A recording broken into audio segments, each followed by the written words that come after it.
Hello and welcome to my podcast, Up Your Total Glow, your podcast for your body, mind, and soul to support, guide, and empower you to uncover your most glowing, healthiest, and feel good version of you. I am super excited that you're here because if you ask me, there's nothing that looks and feels better. In today's episode, I'm speaking with the absolutely amazing Matthieu Mehuys. Matthieu is an award-winning author and very passionate landscape architect whose journey from a family farm in Belgium to regenerative farming practices has led him to believe that landscape architects can indeed change the world.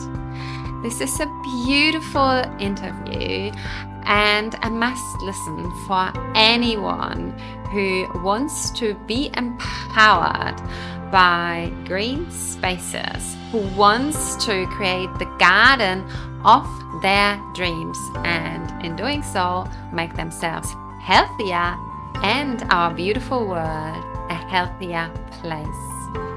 I am a huge fan of Matthieu. His work is absolutely amazing.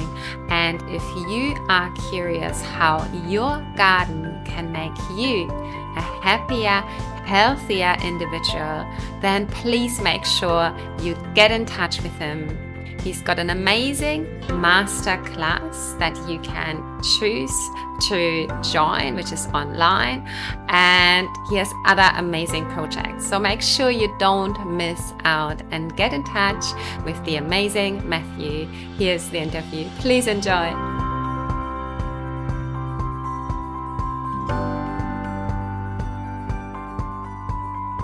Hello and welcome, Matthieu. I am very excited to have you here today. How are you? Hey, Ruth, thank you very much. I'm also very excited to be on your show. It's amazing what you're doing into the world, and I'm very excited that we have so much overlap. Very happy to be here. I feel our missions are very similar. I feel we do the same thing in different ways or different forms. So could you maybe tell us about your mission in life? Big question. Yeah. Thank you for that question. I think the way I want to explain it is I want to go back in time, because I feel like generally if you want to understand people, it helps to hear the backstory. So for me, it all started around the age of 3 years old. I grew up on a family farm here in Belgium, and it was a farm that was mostly focused on cash crops and cattle, and we didn't actually have much vegetable production on the farm. But at that very early age, around 3 years old, I was going out with my father onto the fields. He had just seeded some crops, and we went into the fields to look at the grains, if the grains were germinating. And I still remember the idea, how crazy is it? You have a little seed and you put it in contact with the soil, it can grow into a crop. It can even grow into a huge tree. That's how is this possible? I was just starstruck by it, literally. And then I went on and I said to my parents, I want to grow my own food. I want to have my own vegetables. Somehow I had this vision in mind. So they said, no, we don't have place in the garden. We're busy enough. It's okay, don't do it. But I kept on pushing. I really wanted to do it. And eventually they gave me a little part in the back of the garden. Hey, okay, do your thing. So I started out with growing radishes, and I can highly recommend to anybody who wants to start growing their own food, start with radishes. It's the easiest one ever. You just put a couple of seeds in the soil, and a couple of weeks later, you'll have some radishes to enjoy in your salad. So I did that, and I was like, wow, this is so cool. I had my first harvest of radishes. This is so easy, and I then continued my whole garden. I started to also design it. I found it so amazing to also subdivide it in different parts. I found some old stones on the farm, and I started to arrange everything. I was like, okay, nice. I have a cool structure. How old were you then, Matthieu? Yeah, that must be between 3 and 5. Wow, still very young. Yeah. yeah, I was fascinated about, I think, the design part of it as well. So I prepared the whole soil, you know, I even got my grandmother to come because our soil in our farm is like super hard clay. So we added some compost, we did a lot of things. And then I just went on and just put a bunch of seeds of all kinds of different things all across the garden, thinking like, ah, this vegetable gardening is so easy. I just spread everything out. And then it was obviously like the summer break. I was maybe, I don't know, on a summer camp or going out with my cousin. So I wasn't home. And then I returned home. I was thinking like, oh, I'm so excited to go back to my vegetable garden. It will be full of salads, tomatoes, everything, you know. And I think you can already guess what happened next, right? It was devastating. It was overgrown by weeds.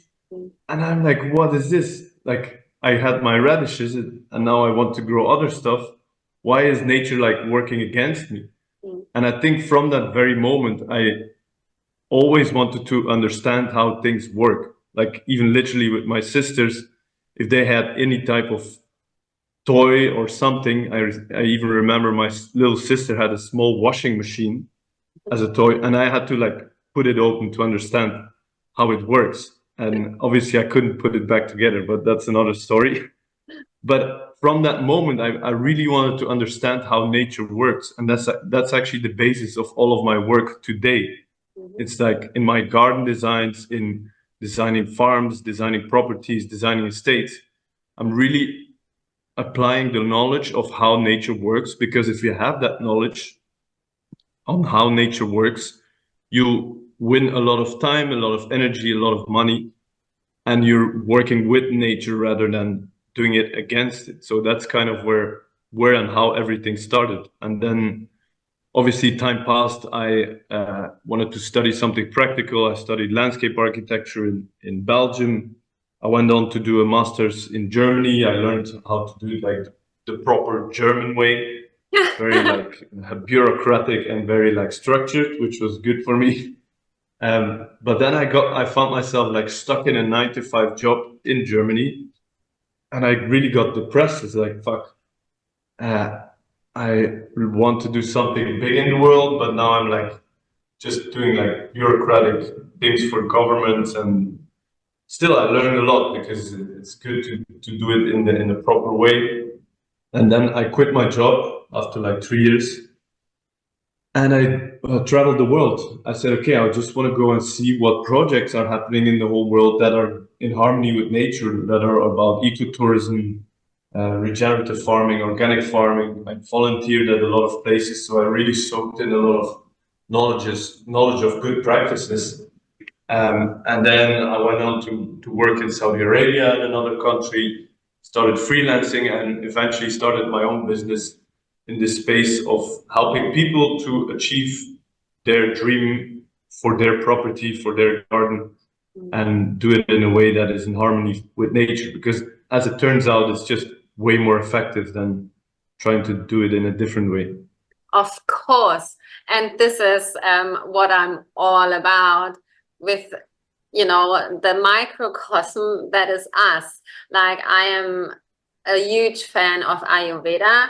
So this too, you know, to help the body to thrive, he needs to come back into balance. Like, we are nature. And Exactly. so this is one thing, to come back into balance within our bodies, then also with our minds, and then with the nature we are in.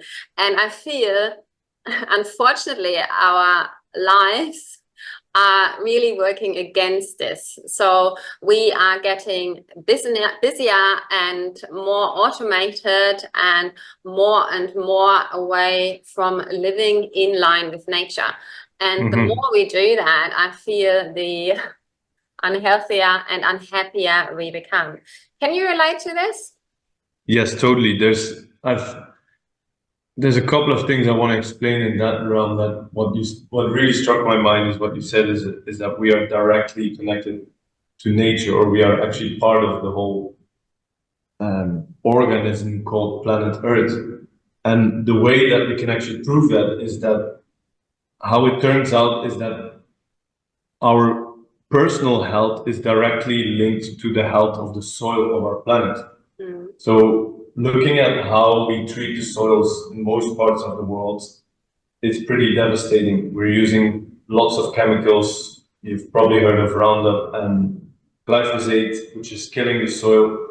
And the interesting part of this whole discussion is not so much that okay, chemicals are generally bad for us. That's probably not. We don't have to discuss much about that. But the thing is that the chemicals actually kill the microorganisms in the soil. And microorganisms, I'm going to explain this to you, is essential for the health of the soil and also for the health of us humans, our gut health. And I'll talk a little bit more about that later. I'll start with the soil. So what happens if we look at the soil on a microscopic level, even on the level of the roots? So plants have roots, and what happens on that like side of the roots, it's not actually the roots, but it's just very close to it, is that there's an interaction between microorganisms.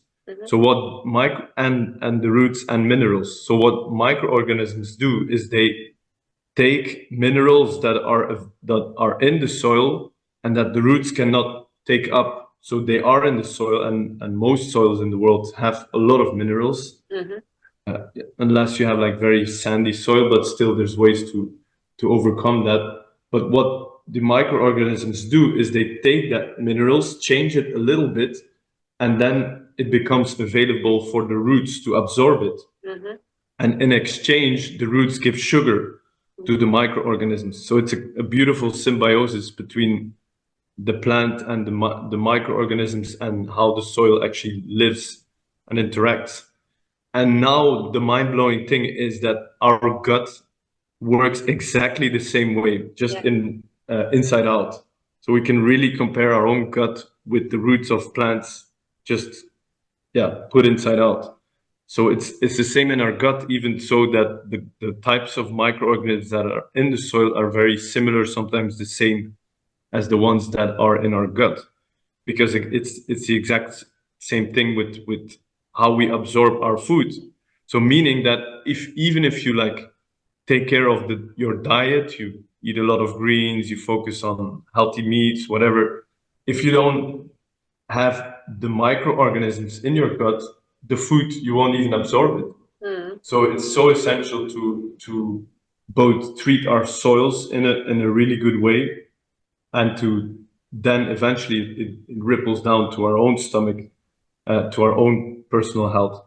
Because I think somebody told me that, and I might be mistaken, but it's something like for each and every cell in our body, there's 10 to 20 microorganisms.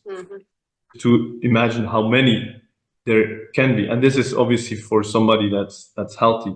I think even more, but yeah. Yeah.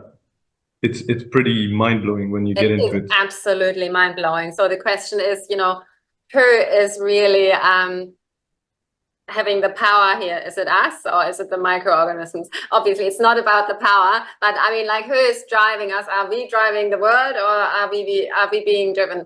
But my question, or what I wanted to say, is in Ayurveda, actually, we say, because many people say you are what you eat. Yeah, it kind of makes sense, but in Ayurveda, it's literally true, because I think every 7 years our whole cells change. Is that correct? You maybe. Yeah, but in Ayurveda we say you are what you actually digest. And I think this is exactly what you've just said. And I think this is really powerful, because what I see in my practice as a coach, like so many people, unfortunately, cannot even absorb the beautiful foods they are trying to eat. So what can we do? What can we do to help our beautiful nature to thrive more? And in doing so, we will be thriving more. What's your solution? I think there's a couple of things that you can do, and it really depends a bit on your personal situation.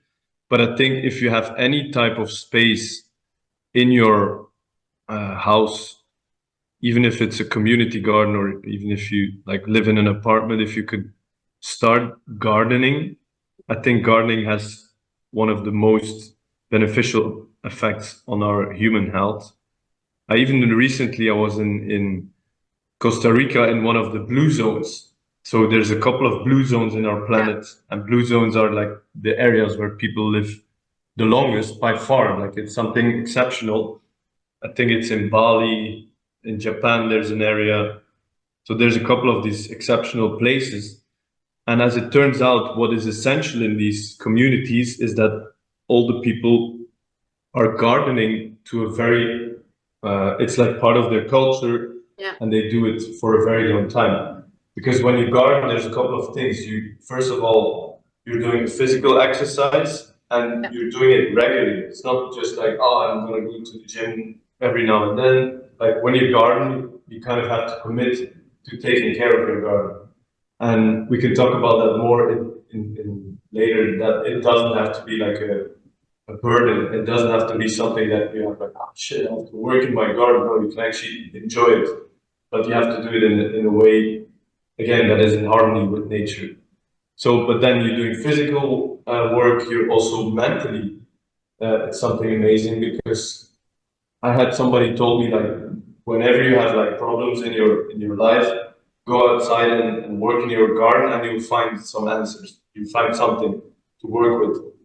And then thirdly, and this touches upon what we already discussed about the microorganisms, is that if you put your hands into the soil, and again, a healthy soil, because you are in charge of your own garden, you shouldn't use chemicals, then you will actually absorb the microorganisms through your skin. So it will actually improve your health in that way as well. And then fourth, like I could keep talking, there's probably more and more advantages, but then obviously you will have your own food. And it doesn't, again, you don't have to necessarily make like a huge vegetable garden, and because if you want to do like full on your own vegetable garden, it does require quite a bit of time. You can also actually start with doing lots of things that are way more extensive. Like there's so many perennial plants, so plants that regrow each and every year, that are also edible. So you can basically make a beautiful perennial garden full of flowers and still have plants that you can eat from. So also berries are very easy to grow. So there's lots of ways to do it. So I'm a big opponent of gardening. Yeah. I 100% agree with everything that you say. For me, it just makes so much true. For me, it's so true that when we are outside in connection with nature, moving our bodies, because this is how we are designed to live, and we are not moving enough anymore.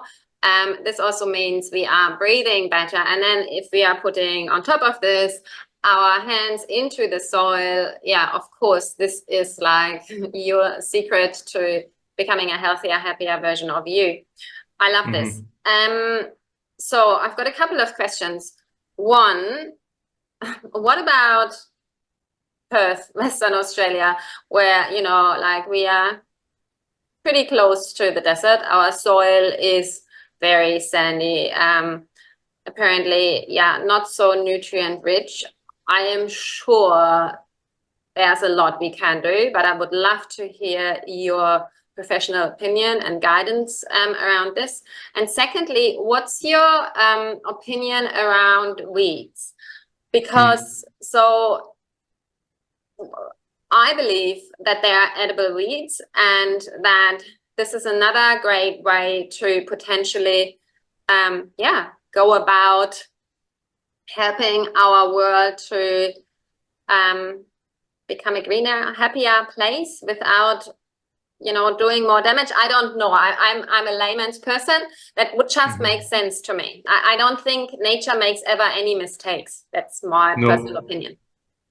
No, I fully agree. And I'll start with answering your second question around the weeds, awesome. Because thank you for bringing that topic up. It's oftentimes a topic that gardeners or people don't want to talk about, because it is something you have to be wary about, right? You don't want your garden to be overgrown by weeds.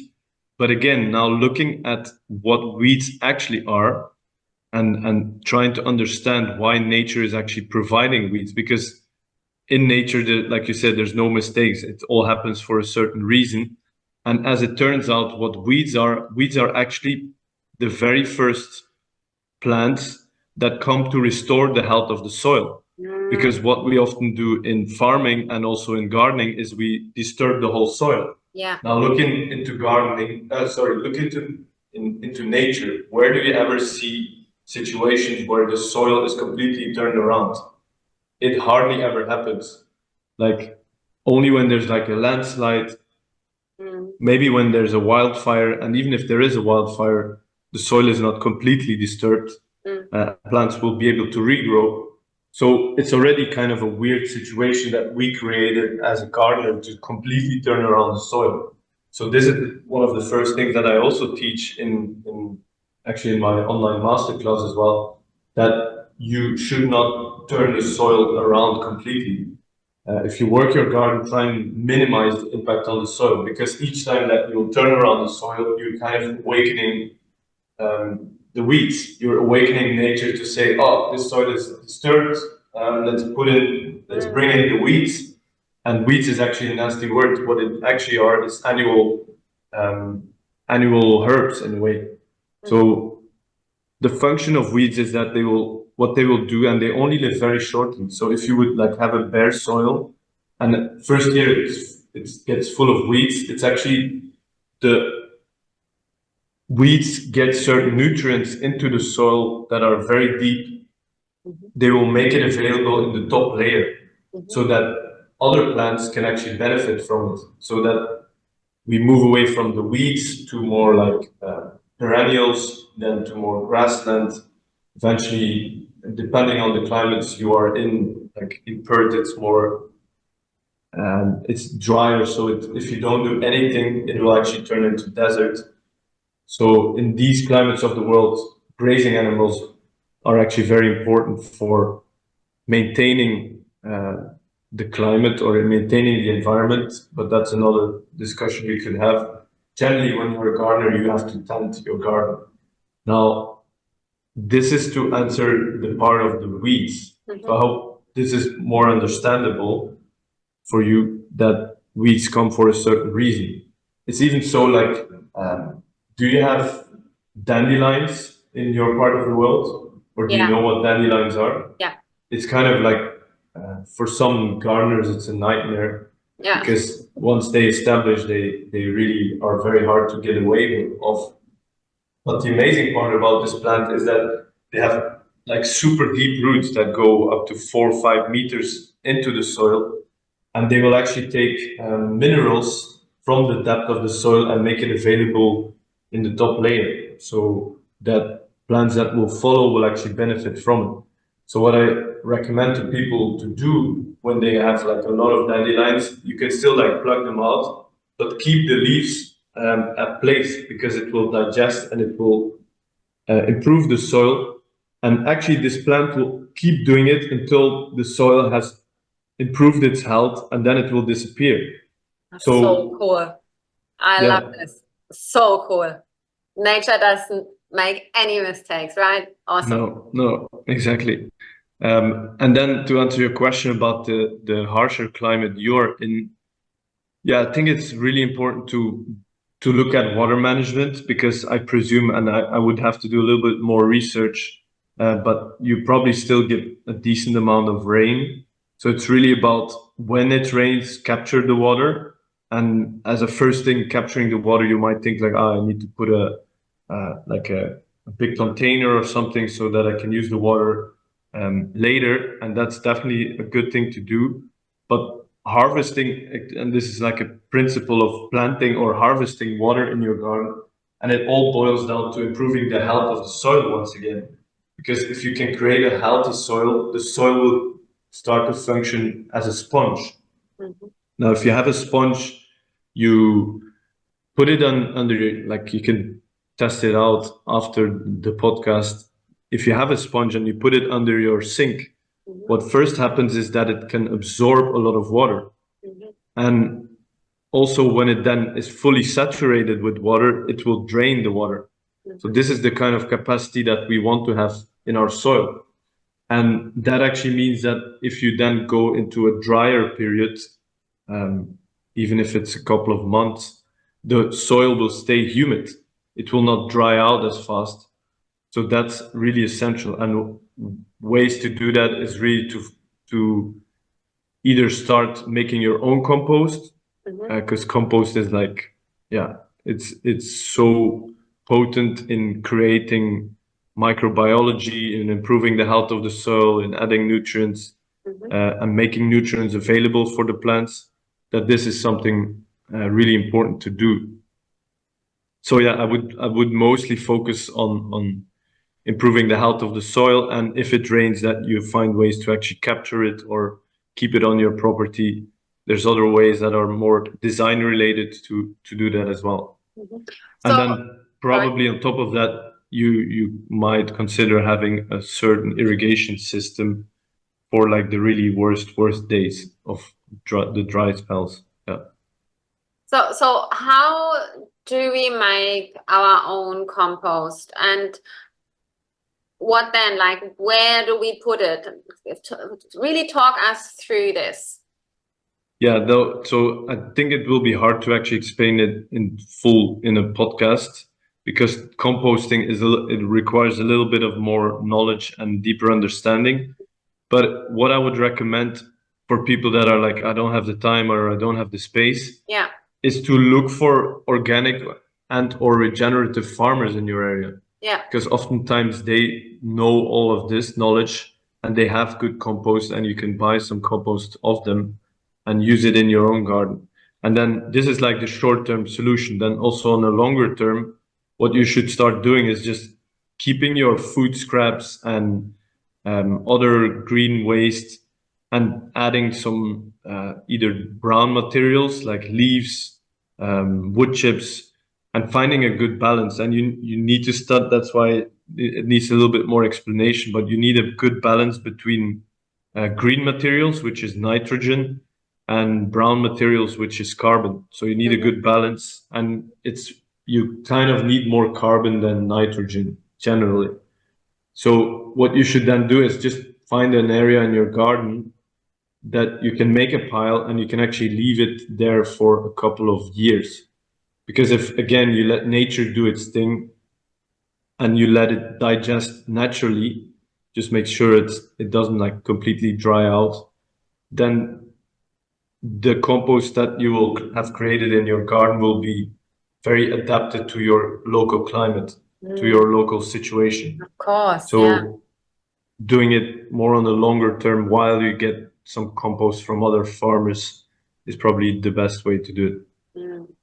I love it. Because there's also very intensive ways of making compost very fast. Like you can actually make really good compost in 12 weeks, but then you have to like take care of it like a baby. You have to turn it around, you have to water it, you have to check on a lot of things.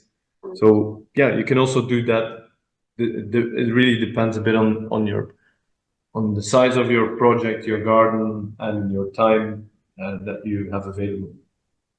I love it. And I love that, nature has it all worked out for us, that we, if we trust her and support her, we're going to be okay. It's going to be beautiful. I love that. Okay. I would love to hear, how can we actually help to restore the health of nature, of our planet? Yeah, I think it all starts with your own backyard, your own garden, your own property. Yeah. To focus on, again, improving the health of the soil. And that actually all starts with stop doing certain things, like using chemicals in your garden. Like far too often when we have a little pest or we have a little disease in the garden, or a lot of people look at chemical solutions, and they do work. Like you should not be mistaken, like they are effective, but what we don't see is that when we kill a weed or we kill a pest, you're also killing the microbiology in the soil, and you're basically starting from scratch again. So if I see people like spraying weeds, I'm like, okay, they will die, your weeds, but they will come back. and they will come back even harder because the soil is more damaged. So like try and change the mindset of like what would nature do, how would nature function, and also finding a way to do it that benefits you. Yes, like exactly. I'm not want to tell you to just like let your garden grow wild, because then you're also you'll just end up with a wilderness. That's not what you necessarily want. And then design obviously comes in place in there, and teach in my masterclass, it really goes like deep into how does nature work, what can you do, what plants can you use. And I've actually developed a system that, with the whole AI revolution, I've figured out a way to basically what people have to do in my program is to analyze as much as possible about their local conditions. We gather all that information, we put it in a system that I created, and then it will give you a whole list of plants that will actually grow in your garden. So it's a very effective way and very efficient way to figure out what can I actually do in my garden. And then people might also think like, okay, but what is my tiny little garden gonna have an effect on our global environment? Well, I'm going to tell you that as it turns out, the most biodiverse areas on our planet are actually the suburbs of cities. And obviously like the pristine, protected national parks of the world. They are probably equal biodiverse, but isn't it stunning that the people that are actually creating all their little gardens with all kinds of different flowers, plants, and they don't even have to be indigenous, as long as they are not necessarily invasive to the local climate, then it's fine, because they're actually adding way more biodiversity. Like even in Belgium, we have some native forests, and they're actually not that biodiverse. It's one type of trees, it's very old trees, and it's very beautiful. But the suburbs of cities can have way more plant biodiversity. So even your little garden is going to have a huge effect on the local biodiversity, because that's also something that I teach, that if you want to create a garden that is easy to maintain, you have to like go with creating as much biodiversity as possible. Yeah. Because when you do that, you're actually inviting birds, insects, other animals to come into your garden and tend your garden as well. Like I always say to people, like if you want to do like pest control and not be overwhelmed by having too much insects eating your salads, then just put up a bunch of birdhouses and you'll see the immediate effect. And then interestingly enough, what also happens is that if your plants are eaten by insects, it's not actually recommended to eat them yourself. Because what nature does is that when plants are unhealthy, and I was able to experience that myself in the rainforest in Ecuador, that we were walking through the rainforest and all of a sudden we saw like a huge tree being completely eaten by huge ants. Like they were tearing down the tree. Wow. And that tree was probably at the end of its life, or was having some illness. And nature, what nature does, it's always recycling the energy. So probably, and now to get even more in detail, it's the insects have a high sensitivity to vibrational energy. So they can tell if a plant, because when a plant is sick, the vibration of it goes down. It's the same with us as humans. So when the vibration of it goes down, the insects know, oh, this plant is sick, it's probably going to die eventually. So we might as well take all the green material and everything and use it for us as food or to build their houses. So that's actually what happens when you have plants in your garden that are being eaten by insects. It actually means that your plant is not healthy, and then we're back to the soil. You probably have to improve the health of your soil before you start eating your own vegetables. So that's really good to know. I had no idea. And I also think it's super empowering what you are saying, that in our suburban gardens, we can actually have a true impact on making our world a healthier place. I love that. That is so, so beautiful. And I am 100% with you that quick fixes, unfortunately, are exactly that. They are quick fixes for that moment, but they don't resolve the root issue, which means it always comes back at you in a harder way. So that's exactly like what I'm seeing with my clients as well. So many just want to have a quick fix, and I get it. But it just doesn't work that way. Not with our bodies, not with our earth.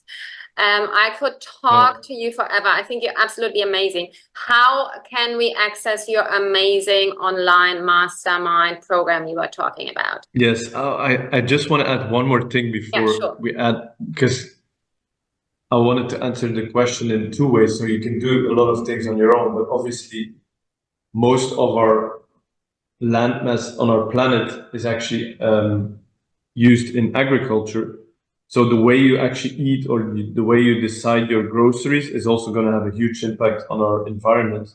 So what I highly recommend for people to do is to look and research for regenerative organic farmers in your area, because they know that they have to treat the soil very well, and the product that they are producing are actually of such a high quality. Like, I met a farmer in Toronto in Canada that he was creating such healthy foods that was vibrating so highly that people would know that if they have cancer, they could go to that farmer and start eating his food and they could actually heal. They have people with stage 2 cancer that doctor said, like, yeah, you're done. And they start eating the food of that farmer who has like found out so many ways to make extremely healthy food. And it all boils down to how he has treated his soil, that they would heal from it. So that's what I also wanted to add. Like, it's very important to look at the foods you buy. If you can find farmers that are doing grazing with animals, with chicken, then that's where you gotta get your meat products. Awesome. So where can we find your amazing program? How can we work with you? There's a couple of links that I want to share, and you can probably put them in the show notes, but the website for my masterclass is gardenofyourdreams.com. And then there's my personal website, which is where we design gardens for people. It's kind of the done for me approach. And that's Paulonia Landscape Architects. And I'll give you that link as well. It's paulonia-la.com. Then you can find me on Instagram. Everybody can send me a message there as well. I have 2 profiles on Instagram. My personal, which is really more about sharing ideas, tips, and tricks on gardening. And then the other one is more about the design projects that we are doing. So yeah, that's mostly it. LinkedIn, you can find me even on TikTok now as well, making like very short videos. So yeah, that's, I think, the best way to find me. Awesome. And of course, I will put all of this into the show notes. To finish, if you could share with my audience 3 golden nuggets so that they feel empowered with these 3 golden nuggets that will help them to live healthier, happier, and spread that health everywhere, what would those 3 golden nuggets be?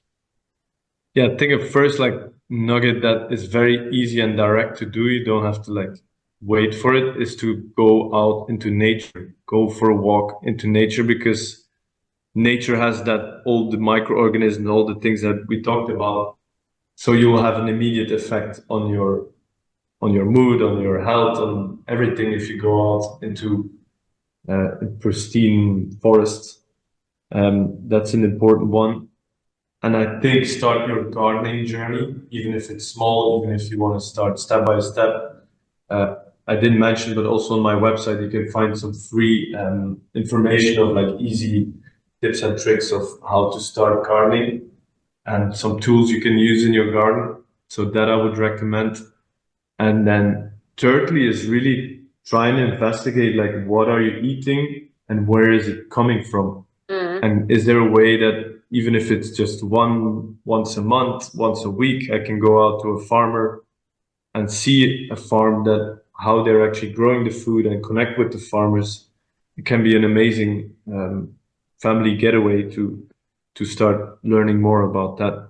I love it. And we actually have amazing farmers markets here, everywhere in Australia. So it's fairly accessible. And I personally can say, you know, buying from a farmer's marketplace where we know it's organic and really beautifully grown, you actually save money because you need less. I'm not making this up. I'm not saying this without having tried it.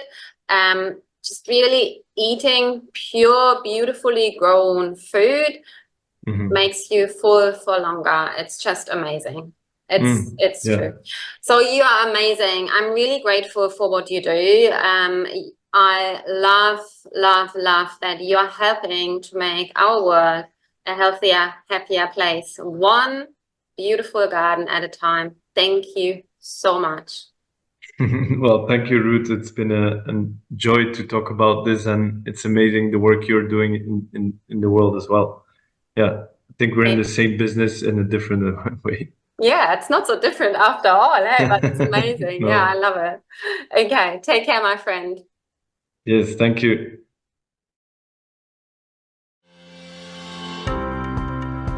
If you enjoyed and loved this episode, then please do me a favor and spread health and happiness everywhere. And you can do so by sharing this episode with at least one other person who you believe would greatly benefit from it.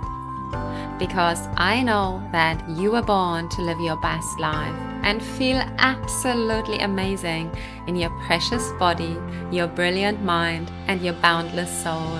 So what are you still waiting for? Please make sure you do. I believe in you. I'm your biggest cheerleader. Keep glowing. Much love.